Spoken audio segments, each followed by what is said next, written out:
Good morning friends, है ना। पिछले क्लास में हम लोग संवैधानिक विकास का जो ऐतिहासिक पृष्ठभूमि है उसी को आज हम लोग कंटिन्यू करते हैं। ठीक है, आपका टॉपिक ध्यान देखिएगा, कोई अगर नया स्टूडेंट है तो संवैधानिक विकास का ऐतिहासिक पृष्ठभूमि। इसमें हमने दो तरीके के शासन के बारे में पढ़ा था, एक ताज का शासन और उसके बाद फिर सम्राट का शासन। चलिए अभी जो सम्राट का शासन चल रहा है इसके बारे में स्टडी करते हैं। इसमें देखिए 1909 का भारत परिषद अधिनियम, ठीक है, बहुत इंपॉर्टेंट है ना। जो एक एक चीज़ जो फैक्ट लिखा हुआ है उसको अच्छे से पढ़ें, परीक्षा की दृष्टि से बहुत ही महत्वपूर्ण है। ठीक, तो 1919 का जो भारत परिषद अधिनियम है इसको ध्यान रखेंगे, मार्ले मिंटो सुधार के नाम से भी जाना जाता है। ठीक, या इसको मार्ले मिंटो अधिनियम कहा गया तो वो होगा 1919 का भारत परिषद अधिनियम। 1919 का भारत परिषद अधिनियम को मार्ले मिंटो सुधार के नाम से भी जाना जाता है। ठीक है, इसमें याद रखिए मौर्य जो है ये थे भारत के राज्य सचिव। ठीक है, इससे पिछले अधिनियम में ही ये भारत पे ये नया पद जोड़ा गया था जिसका नाम था भारत का राज्य सचिव, और उस समय वायसराय, ठीक है, हाँ, मिंटो जो है वायसराय थे। तो मौर्य थे भारत के राज्य सचिव और मिंटो जो है भारत के वायसराय थे। याद रखना है, इंपॉर्टेंट है। अब चलिए आगे बढ़ते हैं। केंद्रीय और प्रांतीय विधान परिषद का विस्तार किया गया। मतलब उस समय जो है पूरे भारत में जहाँ ये सम्राट का शासन था, सम्राट चूँकि केंद्र में थे और जो प्रांतीय परिषद था जो उनके नियुक्त अधिकारी थे उनके माध्यम से प्रांत में सरकार चलाया जा रहा था और केंद्र में सम्राट के द्वारा सीधे। ठीक है, तो अब इसमें दोनों में जो परिषद में जो उनके सदस्य थे, जो सहयोगी सदस्य थे, उन सबको मिलाकर एक परिषद बनता था। ठीक है, तो उन परिषद में जैसे पहले 16 व्यक्ति थे तो अब उसको 60 कर दिया गया। ध्यान रखेंगे यहाँ पे क्या हुआ है, तो पहले पॉइंट में हुआ है विस्तार, जिसमें परिषद में सदस्यों की संख्या 16 से 60 कर दिया गया। ठीक, चलिए आगे बढ़ते हैं। दोनों स्तरों के मतलब कहने का मतलब जो केंद्रीय परिषद है उसमें भी और साथ में जो प्रांतीय विधान परिषद है उसमें भी विधान परिषद के कार्यों का दायरा बढ़ाया। मतलब जो कार्य पहले कुछ सीमित क्षेत्रों में होते थे अब उस कार्य के दायरे को बढ़ा दिया गया। अब कार्य उस सीमित क्षेत्र से बाहर भी होने लगे। जैसे अब देखिए पहले बार यहाँ पे हुआ क्या, अनुपूरक प्रश्न पूछा गया। किसमें? दोनों जगह, केंद्रीय विधान परिषद में और साथ में जो प्रांतीय विधान परिषद है वहाँ पर पहली बार अनुपूरक प्रश्न पूछा गया। साथ ही बजट पर संकल्प ये लिया गया। ये जैसे कार्य अब होने लगे जो पहले होते नहीं थे। ठीक है, तो अनुपूरक प्रश्न पूछना और बजट पर संकल्प रखना ये सब कब आया? 1919 के भारत परिषद अधिनियम में। याद रखेंगे। चलिए आगे बढ़ते हैं। पहली बार भारतीयों को वायसराय और गवर्नर की कार्य परिषद में शामिल किया गया। ठीक है, तो वायसराय और जो गवर्नर उसके जो सहयोगी टीम थे जिसमें बहुत व्यक्ति काम करते थे वो पहले अंग्रेज होते थे। ठीक है, लेकिन अब 1919, ठीक है, 1919 में ये कहा गया कि इसमें भारतीय को भी शामिल किया जाएगा। ठीक है, तो वो भारतीय का नाम बताते हैं जो पहले शामिल किए गए थे। तो पहले भारतीय सदस्य हैं उनका नाम है सत्येंद्र प्रसन्न सिन्हा। ठीक है, तो इसको याद रखेंगे। 1909 का भारत परिषद अधिनियम ने हमें यह अधिकार दिया कि जो गवर्नर की जो परिषद होती है, ठीक है, गवर्नर की जो प्रांतीय या केंद्रीय परिषद उसमें भारतीयों को शामिल किया जाएगा। इसके पहले भारतीयों को शामिल नहीं किया जाता था। तो पहले भारतीय जिनको शामिल किया गया उनका नाम है सत्येंद्र प्रसन्न सिन्हा। ये इंपॉर्टेंट है, याद रखेंगे। ठीक है, चलिए अब आगे बढ़ते हैं।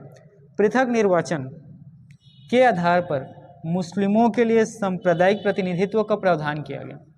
ठीक है, यहाँ पर हिंदू और मुस्लिमों को जातिगत या सांप्रदायिक या धार्मिक आधार पर बांटने का काम किया गया। ठीक है, इसको ध्यान से समझेंगे। यहाँ पे ये बोला गया है कि मुस्लिम सदस्यों को चुनाव केवल मुस्लिम मतदाता ही करेगा। ठीक है, तो इसको ध्यान में रखेंगे कि यहाँ पे सांप्रदायिकता को बढ़ावा दिया गया। किसके द्वारा दिया गया? तो यहाँ भारत के राज्य सचिव जो नाम है मार्ले।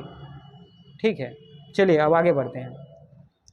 जो 1919 का भारत परिषद अधिनियम है ना, इस अधिनियम ने सांप्रदायिकता को वैधानिकता प्रदान की। मतलब इसके पहले जो ये भेदभाव होता था धार्मिक आधार पे और है ना जातिगत, ये पहले इसमें क्या वैधानिकता नहीं था। कहने का मतलब जब ये अधिनियम में आया, ठीक है, इसको पास किया गया तब ये क्या हो गया? वैधानिक बन गया। तो इस अधिनियम ने जो सांप्रदायिकता है ना, जैसे कि मुस्लिम सदस्य को चुनाव मुस्लिम मतदाता ही करता है, ऐसे ही सांप्रदायिकता को वैधानिकता प्रदान की। मतलब ये कहा कि इसके तहत जो भेदभाव और धार्मिक जो सहिष्णुता है उसको जारी रखा गया है इसमें। चलिए अब यहाँ पे देखिए, लॉर्ड मिंटो को सांप्रदायिक निर्वाचन का जनक कहा गया। ये इंपॉर्टेंट है, ध्यान रखेंगे।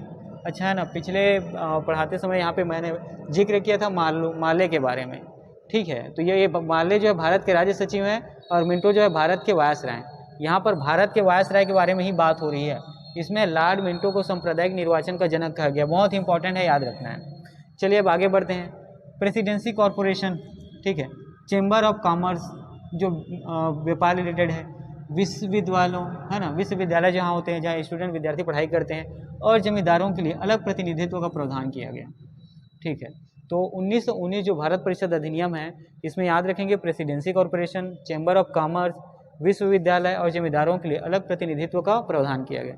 सारे के सारे पॉइंट जो है बहुत इंपॉर्टेंट है। चलिए देखते हैं कि इसमें क्वेश्चन किस प्रकार आता है। तो यहाँ पे सांप्रदायिकता का जनक किसे कहा जाता है, तो यहाँ पे देखिए सांप्रदायिकता का जनक जो है लॉर्ड मिंटो साहब को कहा जाता है, याद रखेंगे।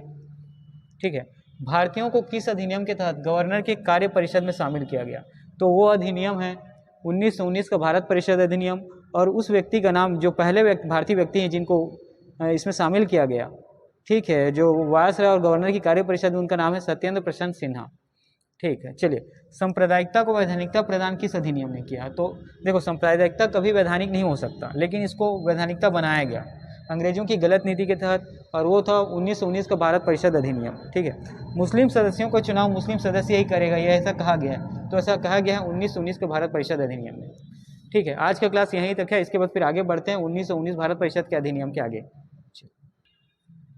चलिए, ठीक है, पिछले हम लोग का टॉपिक था भारत परिषद अधिनियम 1909। ठीक है, अब हम पढ़ेंगे भारत शासन अधिनियम 1919 को। ठीक है, तो ये आपका टॉपिक है भारत शासन अधिनियम 1919।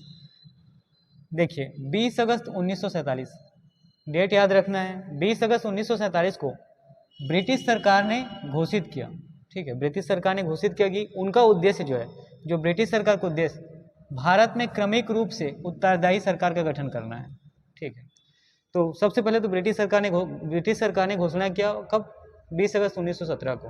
ब्रिटिश सरकार ने कहा कि हम भारत में जो उत्तरदायी सरकार है, मतलब जो हम भारत में जो भारतीयों को जब सरकार, उनका जो केंद्रीय सरकार जो भारतीयों को सौंप के जाएंगे, तो ये एक क्रमिक रूप से होगा। कहने का मतलब हम एक ही बार में भारत को छोड़ के नहीं जाएंगे, बल्कि एक क्रम में, ठीक है, भारतीयों को कुछ अधिकार देंगे। ठीक है, उसके बाद ये क्रम चलता रहेगा, और फिर जिस समय इनको लगेगा कि अब भारतीय, है ना, भारत का सरकार चलाने के लिए लायक हैं, तब इनके कहने का मतलब यही था। ठीक है, चलिए अब आगे बढ़ते हैं। और भारत शासन अधिनियम 1919 में तो आया, लेकिन ये लागू कब हुआ, तो 1921 को। डेट याद रखना है। ठीक है, और भारत शासन अधिनियम को मॉन्टेग्यू चेम्सफोर्ड सुधार भी कहा जाता है। भारत शासन अधिनियम 1919 को मॉन्टेग्यू चेम्सफोर्ड सुधार भी कहा जाता है, याद रखेंगे। इसमें मॉन्टेग्यू आपके भारत के राज्य सचिव थे, और चेम्सफोर्ड जो है भारत के उस समय के वायसराय थे। ठीक है, ध्यान रखना। अब आगे, अब इन तथ्यों को पढ़ते हैं, परीक्षा के दृष्टिकोण से बहुत इंपॉर्टेंट है। चलिए, केंद्रीय और प्रांतीय, ठीक है, उस समय जो पूरे भारत में जिनका शासन था सम्राट, और जो प्रांत में जो सम्राट के नियुक्त अधिकारी थे उनके शासन, ठीक है, का क्षेत्र जो है सूची को पहचान कर राज्यों पर केंद्रीय नियंत्रण कम किया गया। मतलब अब केंद्र कौन काम करेगा, ठीक है, प्रांत कौन सा काम करेगा, इसको पहले पहचाना गया। ठीक है, उनको खोज किया गया, उनको पहचान कर अलग कर दिया गया। अब जो है ना, जो राज्य और केंद्र, ठीक है, अलग अलग काम करने लगे, उनके बीच कार्यों का बंटवारा कर दिया गया। राज्यों को दी गई सूची में कानून बनाने का अधिकार प्राप्त था। ठीक है, मान लो कुछ सूची, जैसे 10 सूची मिली, तो 5 सूची केंद्र के पास गए, 5 प्रांत के पास गए। पहले जो शासन था, मान लो 10 सूची है, तो 10 का 10 सूची को केंद्र ही कानून बनाता था, प्रांत के पास उसे एक्सक्यूट करते थे वो। ठीक है, तो यहाँ पर देखिए राज्यों को दी गई सूची में कानून बनाने का अधिकार प्राप्त हुआ। ठीक है, मतलब इसके पहले जो राज्य को सूची दिया जाता था, है ना, उसमें केवल केंद्र ही कानून बनाता था। अब राज्यों को भी इतना अधिकार दे दिया गया कि वो राज्य सूची के विषय पर कानून बना सकें।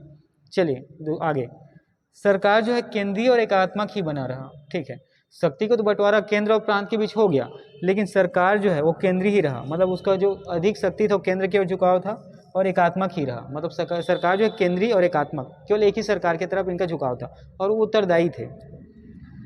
प्रांतीय विषयों को पुनः 2 भागों में बांटा गया। ठीक है, क्योंकि अब प्रांत को तो सूची मिल गया था, उस सूची के तहत वे अपना कानून बना सकते थे, तो वहाँ भी कानून वो 2 भागों में, उनके कानून बनाने की जो विधि थी वो 2 भागों में बांटा गया था।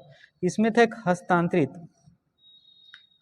विषय पर कानून बनाना था, और दूसरा है आरक्षित विषयों पर कानून बनाना। अच्छा, हस्तांतरित का मतलब क्या होता है, जो केंद्र राज्य को हस्तांतरित करता है, और आरक्षित वह विषय है जो केवल राज्य के लिए ही आरक्षित रहता है। ठीक, तो हस्तांतरित विषय में यहाँ पे गवर्नर का शासन चलता था। ठीक है, और गवर्नर जो है मंत्रियों की सहायता से शासन करते थे। और ये जो मंत्रियों की सहायता वाला जो परिषद है, ये जो है गवर्नर या जो केंद्रीय परिषद उसके प्रति उत्तरदायी होता था। ठीक है, अब चलिए आगे आरक्षित वाले में देखते हैं। आरक्षित में गवर्नर जो है कार्यपालिका की सहायता से शासन करता था। हस्तांतरित में गवर्नर जो है, जो उस प्रांत के गवर्नर होते हैं, वो शासन करते थे, मंत्रियों की सहायता से करते थे। और जो उनके उस परिषद की जो टीम थी वो जो है जो गवर्नर के परिषद है उसके प्रति उत्तरदायी होता था। यह हस्तांतरित में है। आरक्षित में गवर्नर जो है कार्यपालिका परिषद की सहायता से शासन करती थी। यहाँ मंत्री की सहायता से नहीं, जबकि जो कार्यपालिका है ना उसकी सहायता से लोग सहायता करते थे, उसकी सहायता से वो शासन करता था। और विधान परिषद के प्रति उत्तरदायी नहीं होते थे। जो एक कार्यपालिका है ना, ये विधान परिषद के प्रति उत्तरदायी नहीं होता था, याद रखेंगे। चलिए, अब इस तरह की ये शासन की व्यवस्था को द्वैत शासन व्यवस्था कहा गया। ठीक है, इस तरीके की जो शासन की व्यवस्था थी इसको द्वैत शासन व्यवस्था किया गया, क्योंकि दो अलग अलग शासन चल रहा था। हस्तांतरित विषय में, आरक्षित विषय में। हस्तांतरित विषय में गवर्नर स्वयं शासन करते थे, मंत्रियों की सहायता से करते थे, उनका जो परिषद था वो गवर्नर के प्रति उत्तरदायी होता था। और आरक्षित विषय में गवर्नर कार्यपालिका की मदद से सहायता मतलब शासन करते थे, और कार्यपालिका जो है उत्तरदायी नहीं होते थे विधान परिषद के प्रति। चलिए अगला देखते हैं। द्विसदनीय व्यवस्था, द्विसदन व्यवस्था और प्रत्यक्ष निर्वाचन की व्यवस्था प्रारंभ हुई। ये प्रारंभ हुई 1919 के भारत शासन अधिनियम के तहत। ये इंपॉर्टेंट है, याद रखना है। द्विसदनीय व्यवस्था और प्रत्यक्ष निर्वाचन की व्यवस्था प्रारंभ हुई 1919 के भारत शासन अधिनियम के तहत। अब चलिए, भारतीय विधान परिषद है ना, इसके बारे में पढ़ें। अब द्विसदनीय मतलब एक राज्यसभा और एक होता है लोकसभा, इनका गठन किया गया। तो राज्यसभा और लोकसभा का गठन किया गया भारतीय विधान परिषद में भारत शासन अधिनियम 1919 के तहत। ठीक है, और लोकसभा और राज्यसभा दो सदन तो हो गए, और इनका जो निर्वाचन है वो प्रत्यक्ष माध्यम से होता था। ठीक है, निर्वाचन जो है प्रत्यक्ष माध्यम से होता था। अब आगे, वायसराय की कार्यकारी परिषद 6 सदस्यों की होती थी 1919 के समय, है ना। वायसराय जो थे उनकी कार्यकारी परिषद, जो कार्य करने वाली परिषद है, वो 6 सदस्यों की होती थी, जिनमें अब देखिएगा 3 भारतीयों का होना आवश्यक हो गया। ठीक है, इसके पहले जो वायसराय की कार्यकारी परिषद थी उसमें जो 6 सदस्य थे, हो सकते थे कि वो 6 के 6 अंग्रेज होते थे, लेकिन अब भारत शासन अधिनियम 1919 में कहा गया कि 6 सदस्यों में से 3 सदस्यों को भारतीय होना आवश्यक है। ठीक, चलिए, सांप्रदायिक आधार पर, मतलब यहाँ पे देखिए सांप्रदायिकता का क्या किया गया, विस्तार किया गया। पहले जो सांप्रदायिक आधार का था 1919 में, ठीक है, वहाँ मुस्लिम जो सदस्य हैं उनको मुस्लिम ही क्या करते थे, मतदान कर सकते थे, या उनका चुनाव मुस्लिम ही करते थे। यहाँ पे जो सांप्रदायिकता का मुस्लिम से आगे निकल के सिखों, ईसाइयों, आंग्ल भारतीय और यूरोपियों के लिए पृथक निर्वाचन सिद्धांत को विस्तारित कर दिया गया। ठीक है, ध्यान रखेंगे। भारत शासन अधिनियम जो है कानून, इसने संपत्ति, कर और शिक्षा के आधार पर सीमित संख्या में लोगों को मताधिकार प्रदान किया गया। ठीक है, यहाँ पे जैसे अभी के समय में जो मत देने का अधिकार है वो सभी को है ना। उसकी एक 18 साल उम्र होना चाहिए, चाहे वो अमीर हो, गरीब, पढ़ा हो या ना पढ़ा लिखा हो। ठीक है, तो यहाँ पे पहली बात तो मतदान का जो मताधिकार था वो बहुत ही सीमित था। ये चेक करके दिया गया संपत्ति, कर और शिक्षा के आधार पर। ठीक है, चलिए आगे। इस कानून ने, भारत शासन अधिनियम 1919 ने लंदन में भारत ने उच्चायुक्त के कार्यालय का सृजन किया। इम्पॉर्टेंट है, ठीक है, कि भारत शासन अधिनियम 1919 ने लंदन में भारत के उच्चायुक्त कार्यालय का सृजन किया गया। तो क्यों किया? क्योंकि भारत में जो राज्य सचिव थे वो यहाँ से जो कार्यों का रिपोर्ट हो कहाँ भेजते थे, लंदन में, इसलिए। केंद्रीय लोक सेवा आयोग का गठन किया गया। भारत शासन अधिनियम 1919 के तहत केंद्रीय लोक सेवा आयोग का गठन किया गया। अगला देखते हैं, केंद्रीय बजट और राज्य बजट दोनों को अलग अलग कर दिया गया। ये इंपॉर्टेंट है, ठीक है। जो सम्राट के शासन थे वहाँ पे केंद्रीय बजट, और जो प्रांत में शासन होता था राज्य में, वहाँ के लिए दोनों का जो बजट था पहले एक होता था। अब ये भारत शासन अधिनियम 1919 के तहत दोनों को अलग अलग कर दिया गया। राज्य विधानसभा को अपना बजट बनाने के लिए अधिकृत कर दिया गया। ठीक है, पहले जो बजट है वो केंद्र और राज्य दोनों का एक ही होता था, दोनों को एक साथ मिलाकर बनाते थे। लेकिन अभी भारत शासन अधिनियम 1919 में व्यवस्था दिया गया कि राज्य विधानसभा भी अपना बजट बनाने के लिए अधिकृत है, मतलब अपना बजट राज्य विधानसभा पर पेश कर सकता है। ठीक है, इसमें कुछ वैसे तो तथ्य जो है सारे के सारे बहुत महत्वपूर्ण हैं, ठीक है, फिर भी इस चीज़ को याद रखना। जो पॉइंट 10वां, इसमें जो केंद्रीय बजट और राज्य का बजट है दोनों को अलग अलग कर दिया गया। साथ में जो राज्य विधानसभा को अपना बजट पेश करने का अधिकार दे दिया गया। ठीक है, सीमित संख्या में मताधिकार चालू हुआ था भारत शासन अधिनियम 1919 के तहत, ध्यान रखेंगे। ठीक है, और सीमित संख्या में हुआ था, इसमें जो विषय था संपत्ति कर और शिक्षा के आधार पे।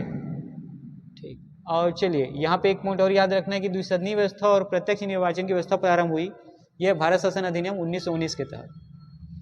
ठीक, भारत शासन अधिनियम 1919 को मॉन्टेग्यू चेम्सफोर्ड सुधार भी कहा जाता है, परीक्षा की दृष्टि से इम्पोर्टेंट है।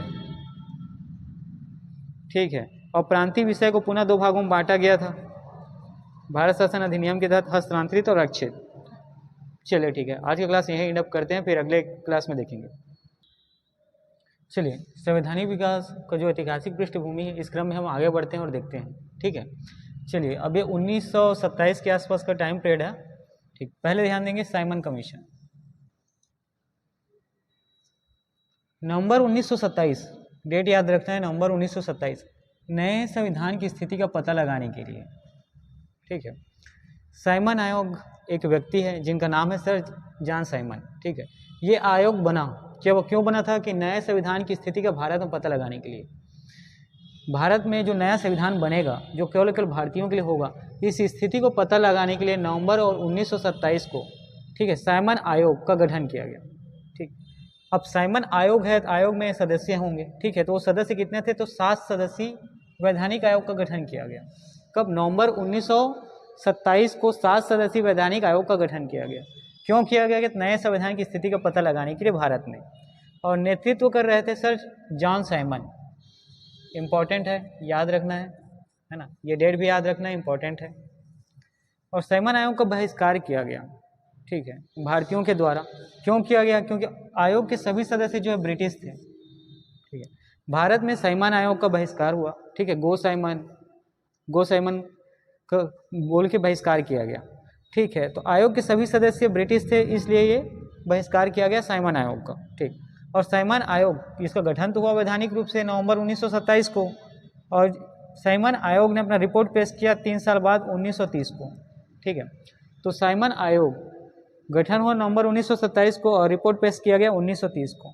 अब साइमन आयोग जिसके नेतृत्व करते थे सर जॉन साइमन, अब इन्होंने अपने रिपोर्ट में कहा क्या, देखिए, द्वैत शासन प्रणाली जो उसमें भारत में मौजूद था, राज्यों में सरकारों का विस्तार और सांप्रदायिक निर्वाचन जारी रखने का इन्होंने सिफारिश किया। ठीक है, द्वैत शासन प्रणाली जो भारत में पहले थी, राज्यों में सरकार, ठीक है, प्रांतों में जो सरकार बन रहे थे उनको विस्तार करने के लिए कहा गया। साथ ही जो सांप्रदायिक निर्वाचन थे, जो धार्मिक और जातिगत थे, उनको जारी रखने को कहा गया। ठीक, और आयोग का विचार, ठीक है, अब ये आयोग है, ठीक है, ये ब्रिटिश आयोग थे, क्योंकि सर जॉन साइमन, ठीक है, जो ब्रिटिश से आए थे, इनके साथ जो 7 सदस्यीय टीम थे वो भी ब्रिटिश थे। तो इन्होंने अपना जो रिपोर्ट है ये तो प्रस्तुत कर दिया था उस समय तत्कालीन भारत की सरकार को। ठीक है, उस समय तत्कालीन जो ब्रिटिश भारतीय सरकार है उनको।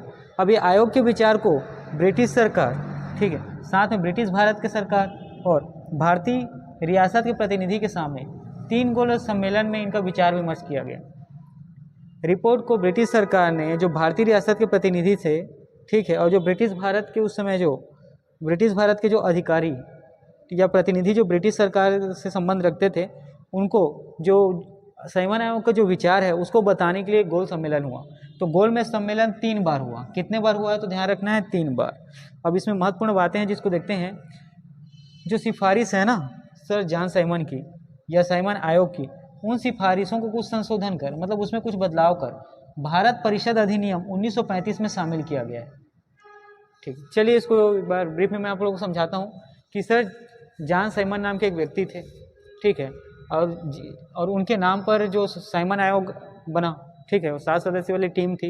ये जो है भारत में जब आए, तो इनको भारत भेजा इसलिए गया था क्योंकि भारत में जो संविधान बनेगा, जो भारतीयों को हस्तांतरित किया जाएगा, जो उस समय अंग्रेज थे उनके द्वारा, ठीक है, तो भारत में उस स्थिति का पता लगाएंगे। इन्होंने 3 साल भारत में देखा, घुमा, भारत की जो भूगोलिक जो राजनीतिक व्यवस्था थी उनको देख के इन्होंने रिपोर्ट प्रस्तुत किया जो इस प्रकार थी। चलिए आगे देखते हैं। सांप्रदायिक अवार्ड, ठीक है, ये याद रखना है, अगस्त 1932 सांप्रदायिक अवार्ड, अगस्त 1932। उस समय ब्रिटिश प्रधानमंत्री रैमजे मैकडोनाल्ड थे। ठीक, अगस्त 1932 में ब्रिटिश प्रधानमंत्री रैमजे मैकडोनाल्ड थे। इन्होंने अल्पसंख्यकों को प्रतिनिधित्व के लिए एक योजना की घोषणा की। वो घोषणा क्या था, तो था सांप्रदायिक अवार्ड की घोषणा। ठीक है, अगस्त 1932 को ब्रिटिश प्रधानमंत्री रैमजे मैकडोनाल्ड ने अल्पसंख्यकों के प्रतिनिधित्व की एक योजना की घोषणा की। उस योजना को सांप्रदायिक अवार्ड कहा गया। ठीक है, जिसे सांप्रदायिक अवार्ड या कम्युनल अवार्ड कहा गया। चलिए आगे देखते हैं। अब इसमें कम्युनल या सांप्रदायिक कोड में कहा क्या गया है, चलिए आगे देखते हैं। मुस्लिम, सिख, ईसाई, यूरोपियनों और आंग्ल भारतीयों के लिए, ठीक है, पहले पृथक पृथक निर्वाचन व्यवस्था था। इसमें क्या जोड़ दिया गया, केवल इन सब के लिए नहीं बल्कि दलितों के लिए भी अलग निर्वाचन की व्यवस्था की गई, ठीक है। और ये सब देखकर हमारे उस समय गांधी जी थे वो बहुत दुखी हुए, व्यथित हुए, और गांधी जी ने पूना के यवर्धा जेल में, याद रखना है, गांधी जी ने पूना के यवर्धा जेल में अनशन प्रारंभ कर दिया।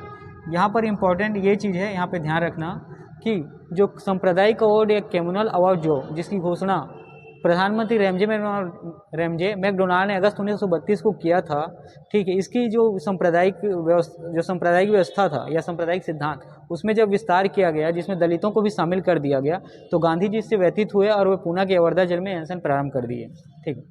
अब ये यहाँ पे जो विस्तार हुआ जिसमें दलितों के लिए अलग निर्वाचन था, इसके लिए कांग्रेस नेताओं और दलित नेताओं के बीच एक समझौता हुआ, ठीक है, जिसमें इस सांप्रदायिक अवार्ड में दलितों को शामिल करने के बाद जो कांग्रेस नेता थे और दलित नेता, इनके बीच एक समझौता हुआ जिसे पूना समझौता के नाम से जाना जाता है। इम्पॉर्टेंट है, याद रखना है, ठीक है।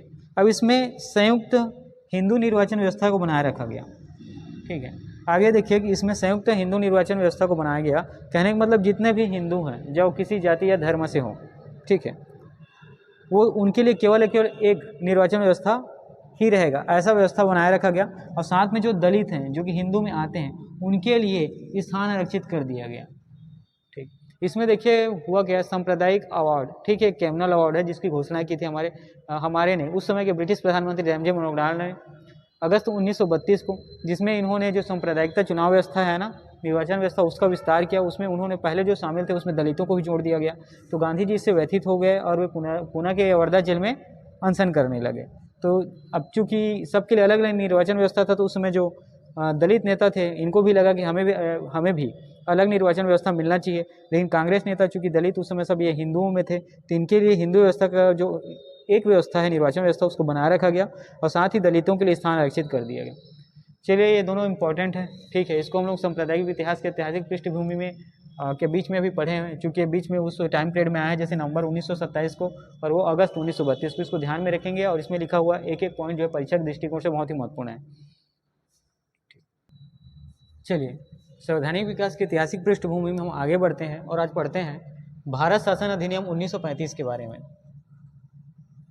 ठीक है। याद रखेंगे, भारत शासन अधिनियम 1935 बहुत ही महत्वपूर्ण है, ठीक है, क्योंकि इसमें लगभग धाराएं 321 हैं और अनुसूचियां 10 हैं, ठीक है। मतलब इसका मतलब ये है कि ये लंबा और विस्तृत दस्तावेज है। भारत शासन अधिनियम 1935 जो है लंबा और विस्तृत दस्तावेज है। कैसे? इसमें धाराओं की संख्या 321 है और अनुसूचियां हैं 10, ठीक। पूर्ण उत्तरदायी सरकार के लिए मील का पत्थर साबित हुआ। कौन सा? भारत शासन अधिनियम 1935, ठीक। भारत शासन अधिनियम 1935 की जो बातें हैं वो हमारे आज के संविधान में बहुत सारी बातों को शामिल किया गया है। इसीलिए कहा कि जो पूर्ण उत्तरदायी सरकार है, मतलब जो वर्तमान की हमारी भारत सरकार है या उसमें किसी भी जो सरकार होती, ठीक है, उनके लिए मील का पत्थर ये शामिल होता, ठीक है। मील का पत्थर कहने का मतलब उसकी बहुत सारी बातों को एडॉप्ट करना अपने संविधान में। चलिए अब देखते हैं इसमें, है ना, अखिल भारतीय संघ की स्थापना की गई किसके तहत? तो भारत शासन अधिनियम 1935 के तहत। आगे बढ़ते हैं। इस अधिनियम ने केंद्र और राज्य के इकाई के बीच, ठीक है, क्या किया? सूचियों को बंटवारा किया, ठीक। भारत शासन अधिनियम 1935 ने जो केंद्र है और राज्य, इन दोनों के बीच 3 सूचियों में उनकी शक्ति का विभाजन किया, शक्ति का बंटवारा किया। वो 3 सूचियों का नाम है संघीय सूची, राज्य सूची और समवर्ती सूची, ठीक है। संघीय सूची जिसमें केवल और केवल जो संघ सरकार है वही उसमें जो, ठीक, संघीय सूची में जो विषय है उसकी संख्या है 59 और इस 59 विषय पे जो सरकार है जो नियम कानून बना सकती है वो संघीय सूची, वो संघ सरकार ही है। उसके बाद राज्य सूची में विषय के अंतर्गत आता है 54। इसके 54 विषय में केवल और केवल राज्य सरकार ही नियम और कानून बना सकती है। फिर आगे बढ़ते हैं। तीसरी सूची है समवर्ती सूची। समवर्ती सूची की संख्या 36। इसमें संघ सरकार और राज्य सरकार दोनों मिलकर कानून बनाते हैं। किसमें? समवर्ती सूची में। तो याद रखना 3 सूची है, संघ सूची विषय है 59, राज्य सूची 54 विषय पर है और समवर्ती सूची 36 विषय पर। इन तीनों विषयों पर जो 3 सूची है हमारी, ये आया कहाँ से? तो भारत शासन अधिनियम 1935 से आया। इसमें इन तीनों सूचियों में राज्य और संघ का बंटवारा किया गया, उनके शक्ति का विभाजन किया गया। ठीक, चलिए आगे बढ़ते हैं। प्रांतों में द्वैत शासन व्यवस्था समाप्त कर दी गई। इसको याद रखेंगे, यहाँ बोला गया है प्रांतों में। प्रांतों को कहने का मतलब जैसे बंगाल है, मद्रास है ना, और हमारे बंगाल मद्रास हो गया, साथ ही बम्बई। ठीक है, तो इसमें याद रखना कि द्वैत शासन व्यवस्था को समाप्त कर दिया गया। किसमें? प्रांत में किया गया है, केंद्रीय विधान परिषद में नहीं। ठीक है, ये इंपॉर्टेंट है कि प्रांतों में द्वैत शासन व्यवस्था को समाप्त कर दिया गया भारत शासन अधिनियम 1935 के तहत। अब ठीक है, ये तो प्रांतों में इसको द्वैत शासन व्यवस्था को समाप्त कर दिया गया। राज्यों को स्वायत्त तरीके से शासन का अधिकार दिया गया, मतलब राज्यों को शासन करने के लिए जो केंद्रीय शासन है उसके अनुरूप उनको स्वायत्त कर दिया गया, मतलब उनको फ्री कर दिया गया कि आप अपने अनुसार यहाँ पर शासन कर सकते हैं। और राज्यों में उत्तरदायी सरकार की स्थापना हुई। ठीक है, चूँकि यहाँ पे केंद्र का पूर्ण नियंत्रण नहीं, केंद्र का उतना ही नियंत्रण, केंद्र का जो नियंत्रण था वह राज्यों में थोड़ा ढीला पड़ गया, और इससे राज्यों को उत्तरदायी सरकार, अपनी खुद की सरकार और नियम कानून बनाने के लिए एक मौका मिला। ठीक है, तो इसी को कहा गया कि राज्यों में उत्तरदायी सरकार की स्थापना हो गई। किसके बाद? जब प्रांतों में द्वैत शासन व्यवस्था समाप्त हुआ। तो चलिए, अब द्वैत शासन व्यवस्था में एक डायरेक्ट केंद्रीय परिषद था और दूसरा वो प्रांत था जो दोनों शासन करते थे। तो जब एक हट गया, जो केंद्रीय विधान परिषद हटा, तो वहाँ पे राज्यों को ही उत्तरदायी सरकार कहा गया। चौथा, केंद्र में द्वैत शासन प्रणाली प्रारंभ हुई। ठीक है, केंद्र में द्वैत शासन प्रणाली प्रारंभ हुई कहाँ से? तो भारत शासन अधिनियम 1935 से ही। संघीय विषयों को स्थानांतरित कर दिया गया। ठीक है, जो केंद्र विधान परिषद के जो विषय थे ना, जैसे कि यहाँ संघीय सूची में 59 विषय हैं, उनको स्थानांतरित कर दिया गया और आरक्षित विषय को विभक्त करना पड़ा। आरक्षित विषय को विभक्त करना पड़ा। चलिए आगे देखते हैं।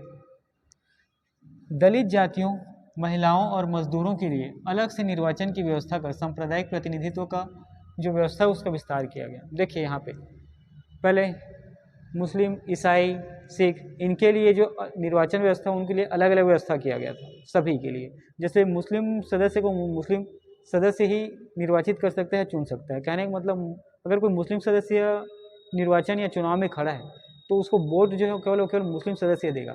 उसके बाद अब आगे जब हम लोग पिछले भारत शासन अधिनियम 1919 पढ़े थे तो उसमें एक दलितों को बढ़ाया गया था। ठीक है, जिसमें साइमन कमीशन आयोग से संबंधित बातें मैंने आपको बताया था। अब इसका विस्तार कर दिया गया सांप्रदायिकता का। अब इसमें महिलाओं और मजदूरों के लिए भी अलग निर्वाचन व्यवस्था किया गया। ठीक है, चलिए आगे देखते हैं। 11 राज्यों में से 6 में द्विसदनीय व्यवस्था प्रारंभ हुई। 11 राज्यों में से 6 में द्विसदनीय व्यवस्था प्रारंभ हुई। ये हुई थी भारत शासन अधिनियम 1935 के तहत। ठीक है, मताधिकार का विस्तार हुआ। पहले जो मत अधिकार है उसको देने के लिए शिक्षा है ना, शिक्षा ऐसे 1-2 क्राइटेरिया रखा जाता था। यहाँ पे लगभग देखिए लगभग 10% जनसंख्या को मत देने का अधिकार मिल गया। ठीक, भारत शासन अधिनियम ने, ये इम्पोर्टेंट है। ठीक है, मताधिकार का विस्तार किस में हुआ? तो भारत शासन अधिनियम 1935 में, और लगभग 10% जनसंख्या को मत देने का अधिकार मिल गया। इसको याद रखेंगे। देश की मुद्रा और साख फंड नियंत्रण के लिए भारतीय रिजर्व बैंक की स्थापना की गई। ये भी बहुत ही इंपॉर्टेंट है। देश के जो पैसे होते हैं ना, उनके नियंत्रण के लिए, उनके देख रेख के लिए भारतीय रिजर्व बैंक की स्थापना की गई। ये भारतीय रिजर्व बैंक की स्थापना भारत शासन अधिनियम 1935 के तहत किया गया है, इंपॉर्टेंट है। संघीय लोक सेवा आयोग की स्थापना की गई। किसके तहत? तो भारत शासन अधिनियम 1935 के तहत संघीय लोक सेवा आयोग, जैसे आज का यूपीएससी मान लो है ना, संघीय लोक सेवा आयोग के अंतर्गत आता है। मतलब संघीय लोक सेवा आयोग आज का यूपीएससी है, के साथ 2 या 2 से अधिक राज्यों के जो संयुक्त सेवा आयोग है इसकी भी स्थापना की गई। ठीक है, जो समय संघीय लोक सेवा आयोग की स्थापना की गई थी भारत शासन अधिनियम 1935 में, जिसमें पूरे भारत के लिए एक एग्ज़ाम होता था यूपीएससी, जिसको संघीय लोक सेवा आयोग आप मान सकते हैं। वर्तमान में जैसे कि यहाँ पे पंजाब, हरियाणा, ठीक है, 2 या 2 से अधिक राज्य के लिए आप मान सकते हैं पंजाब एंड हरियाणा। ठीक है, यहाँ 2 राज्य हैं, लेकिन इनके लिए जो संयुक्त सेवा आयोग की स्थापना की गई है, यहाँ कहाँ के? पंजाब और हरियाणा के लिए। उसी प्रकार अगला पॉइंट है 1937 में संघीय न्यायालय की स्थापना की गई। 1937 में संघीय न्यायालय की स्थापना की गई है। इन सब बातों को याद रखेंगे और ध्यान रखेंगे कि भारत शासन अधिनियम 1935, ठीक है, ये जो है उत्तरदायी सरकार के लिए मील का पत्थर साबित हुआ था, क्योंकि ये बहुत सारा फैक्ट है, लेकिन जो परीक्षा उपयोगी है उसको ही केवल मैंने यहाँ पे लिखा है और आपको बताया है। ठीक है, तो हाँ ये इंपॉर्टेंट है। कुछ इंपॉर्टेंट फैक्ट अभी फिर अगेन देख लेते हैं जो परीक्षा उपयोगी बहुत जरूरी है। तो 3 सूची के बारे में बताया गया है। संघीय सूची में 59 विषय हैं, राज्य सूची में 54 विषय हैं, समवर्ती सूची में 36 विषय हैं। इसी प्रकार देखेंगे कि भारत शासन अधिनियम में धाराओं की संख्या 321 है, अनुसूची की संख्या 10 है। ठीक है। और चलिए ये भी इंपॉर्टेंट है कि प्रांतों में द्वैध शासन व्यवस्था समाप्त कर दी गई थी। याद रखना ये प्रांतों में है ना, लेकिन यहाँ केंद्र में द्वैध शासन प्रणाली प्रारंभ हुई। ठीक है, इन बातों को याद रखना। 7 में से 11 में से 6 राज्यों में द्विसदनीय व्यवस्था प्रारंभ हुई, ये भी बहुत ही इंपॉर्टेंट है। इसके बाद फिर मताधिकार का विस्तार किसमें हुआ, तो भारत शासन अधिनियम 1935 में भारत के पूरे 10% जनसंख्या को मत देने का अधिकार मिल गया। ठीक है। और उसके बाद क्या, देश की मुद्रा, उसका नियंत्रण, जो पैसे हैं उसके देख रेख के लिए भारतीय रिजर्व बैंक की स्थापना हुई, बहुत ही इंपॉर्टेंट है। और यूपीएससी की स्थापना भी यही हुई थी, संघीय लोक सेवा आयोग का। और साथ में 2 या 2 से अधिक राज्य, 2 या 2 से अधिक राज्य मतलब बड़े नहीं, कुछ छोटे राज्य हैं, जिनके लिए संयुक्त लोक सेवा आयोग की भी स्थापना की गई। ठीक है। और 1937 में संघीय न्यायालय की स्थापना की। चलिए आज की क्लास यहीं एंड अप करते हैं। ठीक, अगला नेक्स्ट टाइम।